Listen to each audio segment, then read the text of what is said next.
안녕하세요. 오늘의 사연입니다. 구독과 좋아요 한 번씩 부탁드릴게요. 바로 사연 시작하겠습니다. 올해 37살이고 간호사로 일하고 있는 김은실입니다. 이 지역에서는 누구나 알만한 큰 종합병원에서 근무하고 있어요. 퇴근 후 집으로 돌아오면 5살, 7살 두 형제의 엄마이고 6살 연상의 남편 김지철의 아내로 4인 가족입니다. 남편은 집 근처에 있는 병원에서 일하고 있어요. 결혼 초기에는 지금 제가 일하는 병원에서 내과 의사로 근무하고 있었는데 아이가 생겼을 때 야근이며 당직이 없어 시간 관리에 융통성 있는 병원에서 일하게 되었습니다. 의사 남편을 둔 저는 따로 일하지 않아도 먹고 살 수 있는데 왠지 집에서 집안일만 하는 건 제 성격에 맞지 않아 간호사 일을 그만두지 않고 계속하고 있습니다. 물론 육아도 하며 일까지 하는 건 눈코 뜰 새 없이 바쁜 일이긴 합니다. 아침 일찍 일어나 아이들 아침을 챙겨 먹이고 간단히 집안일을 하고 출근하는 길에 아이들을 유치원에 데려다 주고 있습니다. 너무 바쁘지도 않고 적당히 바쁜 게 제 성격에는 딱 알맞아요. 한편 남편은 9시까지 병원에 출근하기만 하면 되기 때문에 8시쯤까지 자고 있습니다. 그래서 남편이 일어났을 때는 아이도 저도 없어요. 천천히 출근해 진찰을 끝내고 뒷정리 등을 하고 9시쯤 귀가하는데 그 시간이면 아이들의 저녁과 목욕, 장난감 정리 등을 끝내고 잠자리에 들어갈 때쯤이라 하루의 피로가 절정인 시간입니다. 그래도 남편 저녁 준비나 설거지 등 제가 아내로서 해야 할 일은 문제없이 하고 있어서 집안일을 돕지 않는 남편에게 딱히 불만은 없습니다. 오히려 집안일이 서투른 남편이 괜히 집안일을 했다가 나중에 다시 제가 마무리해야 하는 상황이 생기면 오히려 더 힘들 테니 부탁할 생각조차 안 했어요. 여보, 항상 고마워. 오늘도 밥 맛있네. 남편은 항상 이렇게 저에게 감사의 표시를 해주는데 이런 말들이 저를 기쁘게 합니다. 이번 주 일요일에 동물원이라도 갈까? 정말? 너무 좋지? 애들도 엄청 좋아할 거야. 쉬는 날도 이렇게 아이들을 여기저기 데리고 갈 계획을 세워주니까 아이들도 아빠를 너무 좋아해요. 일요일이 돼서 동물원에 놀러 갔어요. 애들은 이곳저곳 뛰어다니며 정말 즐거워했고 아이들이 행복해 보이니 저도 행복한 기분이 들었어요. 입가에 미소를 지으며 싱글벙글했더니 여보, 이거 받아. 응, 이게 뭐야? 남편이 내민 것은 귀여운 파란색 펭귄이 달린 키링입니다. 커플이야. 그러면서 자기 차 키에 단 하늘색 펭귄 키링을 보여줬어요. 마치 젊은 커플들 같아서 부끄럽기도 했지만 내심 기분이 좋았습니다. 고마워. 근데 왠지 좀 부끄럽지만 그래도 이쁘고 기분 좋네. 펭귄 의미 알아? 펭귄은 한 번 짝이 되면 평생을 서로만 바라보고 산대. 저는 남편 이야기를 듣고 수줍게 웃었어요. 분명 우리도 펭귄처럼 평생을 함께 할 거라고 생각했거든요. 하지만 인생이란 한치 앞을 알 수 없다는 게 묘미인가 봅니다. 어느 날 제가 일을 정시에 마치고 서둘러 유치원으로 향하려고 병원 주차장에서 나오려던 때였습니다. 김은실 씨 맞으세요? 네, 그렇습니다만. 누구시죠? 낯익은 젊은 여성이 저에게 말을 걸었습니다. 다른 진료가 간호사인가? 속으로 생각해봤지만 이렇게 머리도 길고 미인이라면 금방 소문이 나서 분명 알았을 텐데 아무리 생각해도 잘 모르는 사람이었어요. 저는 박서연이라고 합니다. 김지철 씨에게 항상 신세 지고 있어요. 우연히 김은실 씨 만나서 저도 모르게 인사차 말을 걸었네요. 놀라게 하려는 건 아니었는데 놀라게 해서 미안해요. 그럼 남편이랑 아는 사이예요? 오늘 병원에 가시는 거예요? 아니요. 이만 바빠서. 그럼 이만 실례하겠습니다. 그렇게 말하고 떠나버리는 여자의 뒷모습을 보니 이상한 여자처럼 보였습니다. 병원 뒤편에 있는 직원 전용 주차장에서 우연히 저를 발견해서 인사를 한다는 게 뭔가 앞뒤가 안 맞는 말 같았어요. 분명 저를 기다리고 있었던 것일 텐데 도대체 무엇 때문에? 찝찝한 기분에 잠시 멍하니 서 있다가 문득 손목시계를 쳐다보니 유치원에 아이들 데리러 갈 시간이 다 되어 황급히 차를 몰고 유치원으로 향했어요. 그날 밤에 남편이 돌아오자마자 낮에 만난 여자를 물어봤어요. 여보, 오늘 병원 주차장에서 박서연이라는 사람이 나한테 와서 인사하고 갔는데 혹시 아는 사람이야? 응? 그 사람이 당신한테 인사를 했어? 남편은 몹시 놀라는 눈치였어요. 박서연이라고 있어. 우리 병원에 있는 간호사야. 근데 왜 당신 병원에 일하는 간호사가 굳이 나를 찾아와서 인사를 하고 가지? 그걸 내가 어떻게 알아? 다음에 만나면 물어볼게. 왠지 모르게 빨리 얘기를 끝내려는 것 같은 남편에게 약간 수상함이 느껴졌어요. 그날 이후 또다시 박서연을 본 것은 그로부터 2주 정도 지났을 때 우리 집 앞이었습니다. 큰아들이 열이 나서 데리러 와달라고 유치원에서 연락이 와서 데리러 갔을 때였고, 아이 둘을 차에 태우고 집으로 가고 있는데 집 앞 주차장에서 익숙한 그림자가 보였습니다. 무심코 브레이크를 밟고 도로 가장자리에 주차하고 시동을 껐습니다. 조금 멀었지만 그림자의 주인공은 틀림없이 남편과 박서연이었어요. 혹시나 잘못 본 거일 수도 있으니까 핸드폰을 꺼내서 남편에게 전화를 걸어봤습니다. 여보세요. 무슨 일이야? 급한 일이야? 지금 일이 좀 바쁜데. 제 전화를 분명히 집 앞 주차장에서 받으면서 일이 바쁘다는 말을 했어요. 미안해. 다름이 아니라 첫째가 지금 열나서 둘째까지 모두 데리고 집에 가는 중이라고 말해주려고 전화했어. 아, 그래? 알겠어. 오늘은 나도 일찍 집에 들어가도록 할게. 그렇게 말하고 전화를 끊었어요.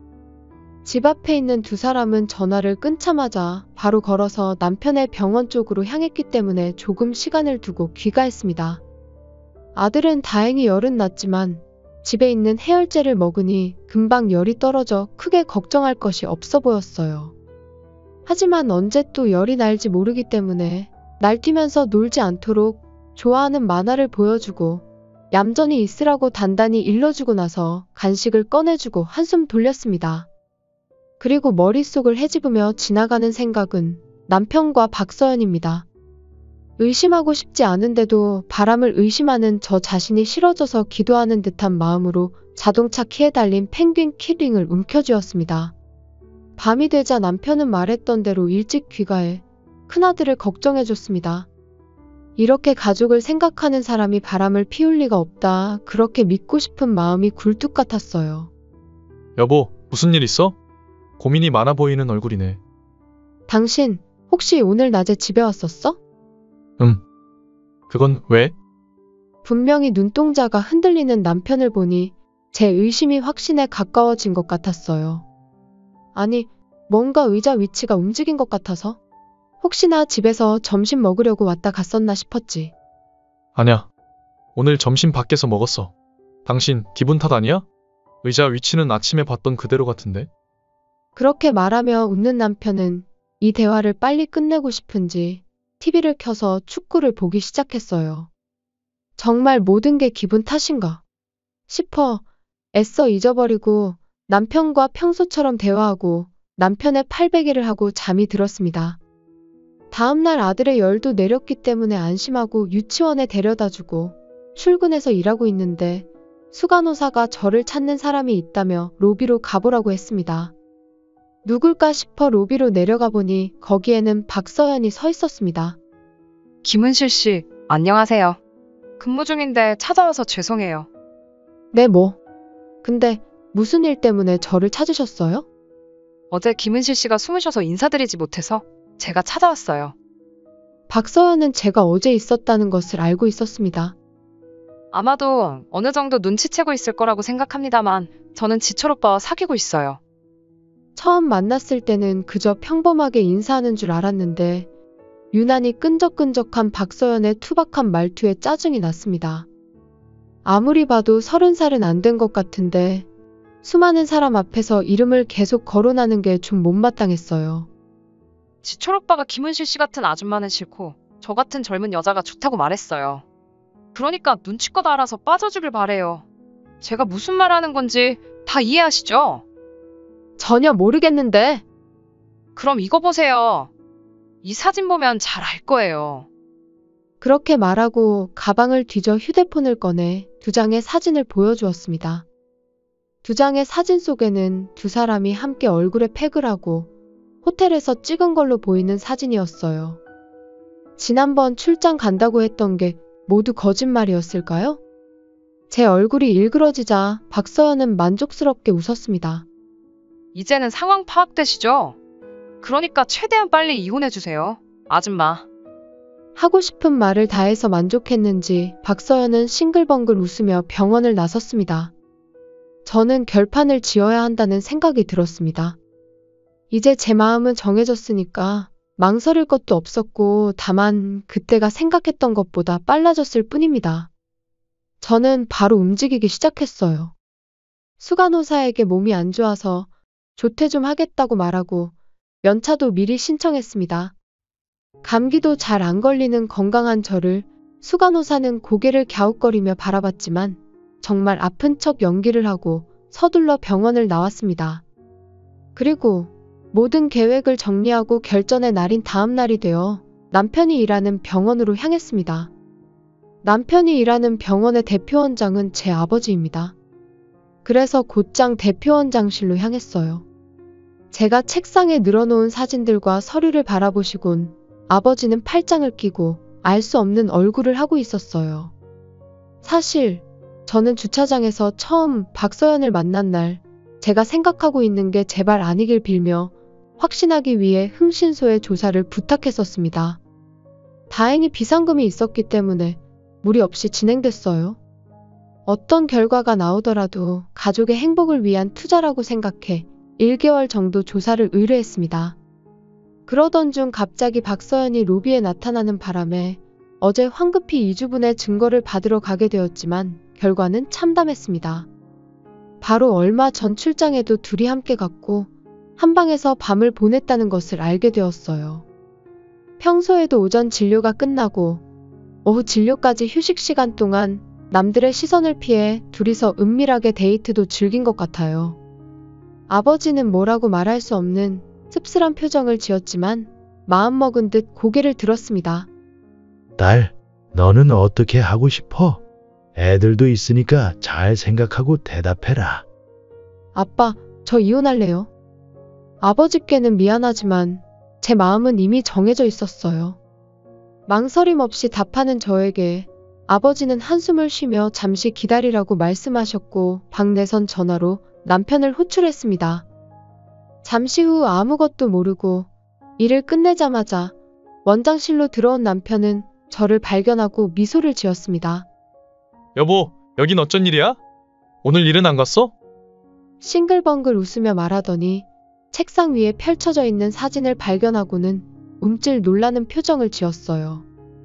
그냥 사진이 아닌 걸 눈치챈 남편은 얼굴이 점점 창백해져 갔습니다. 이건 당신, 박서연! 그 여자와 바람피고 있었네? 여기 이 사진들 보니 둘이 아주 좋아 죽네.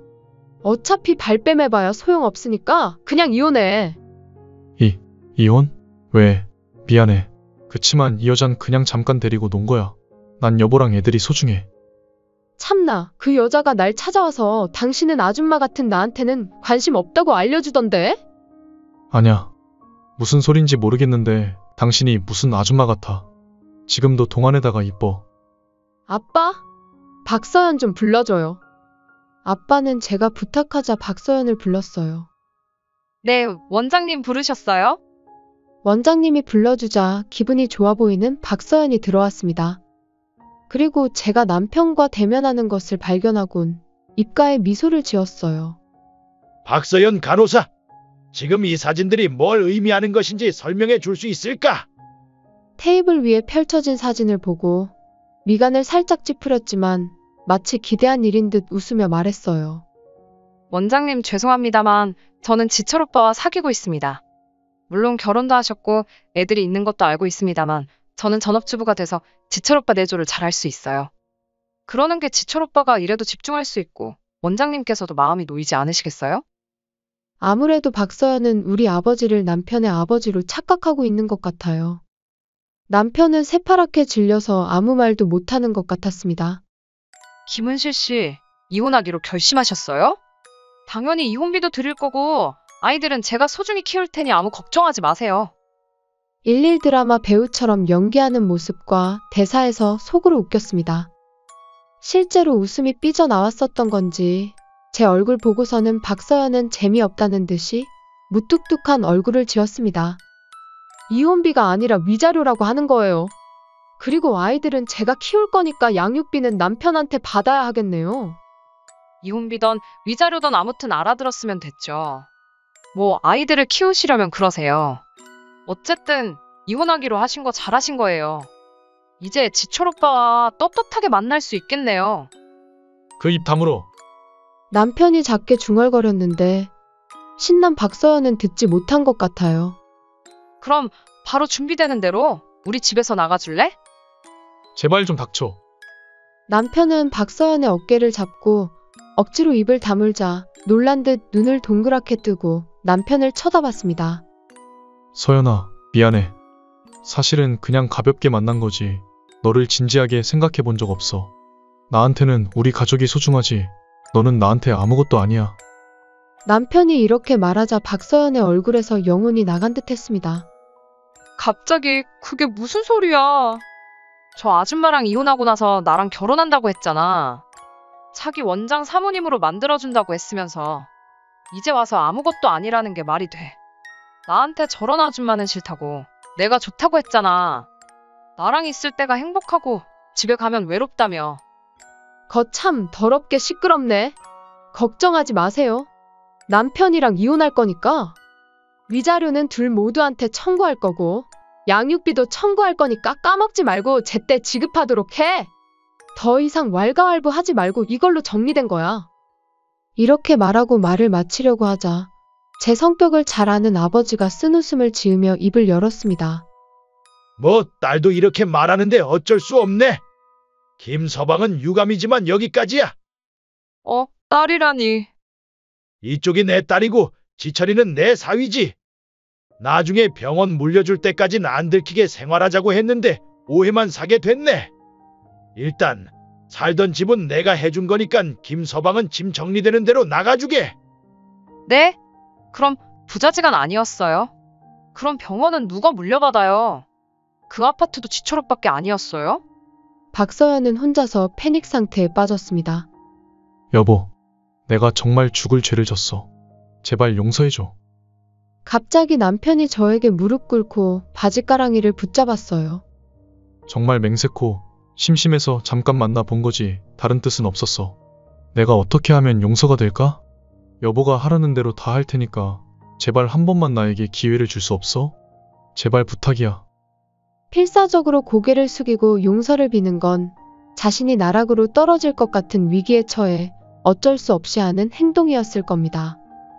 하지만 아무리 애원한다고 해도 용서할 수 없었어요. 제게는 남편을 용서할 수 없는 이유가 바람 말고도 또 이유가 있었습니다. 정말 뻔뻔하네. 당신 이거 알지? 저는 자동차 키를 꺼내 파란색 펭귄 키링을 보여줬어요. 그러자 남편의 얼굴이 사색이 되는 게 확실히 찔리는 듯 했습니다.